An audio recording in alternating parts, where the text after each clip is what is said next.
Hello everyone, welcome to this video where we will discuss a financial ratio comparison between two major Indonesian companies, PT Garuda Indonesia and PT Bluebird from 2020 to 2023. We will examine the financial performance of both companies through liquidity and profitability ratios. First, let's look at PT Garuda Indonesia. Over the past 4 years, Garuda has faced significant challenges in terms of liquidity. The company's current ratio in 2020 was only 0.12 times, far below the industry standard of 2 times.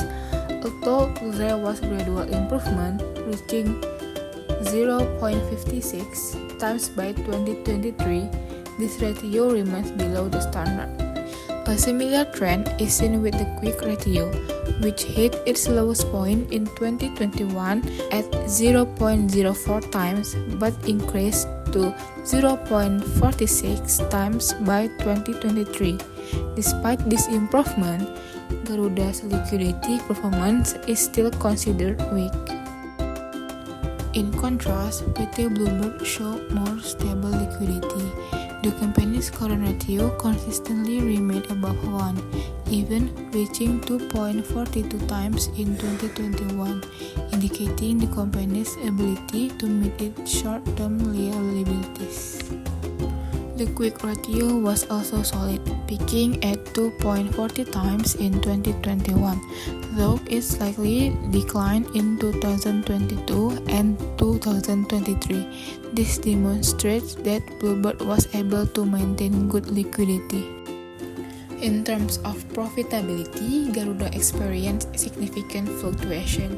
Its net profit margin saw a large drop to minus 3.12% in 2021, but recovered to 0.08% by 2023. Return on assets also showed instability, with negative figures in 2020 and 2021, but a sharp increase in 2022 to 59.92%. Unfortunately, it dropped again to 3.7% in 2023.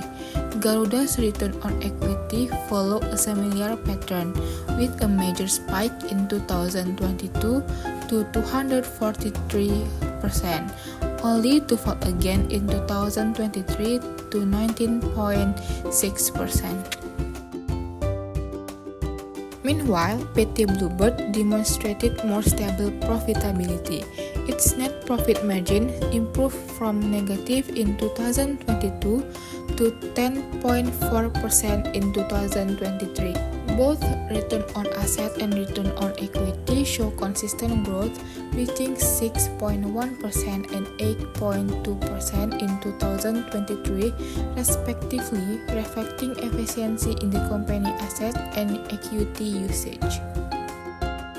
In conclusion, while PT Garuda Indonesia shows significant profitability improvement in 2022, liquidity problems and volatility in financial performance remain major challenges.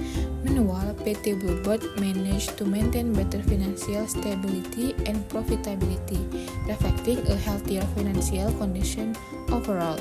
That wraps up our financial analysis of these two prominent Indonesian companies.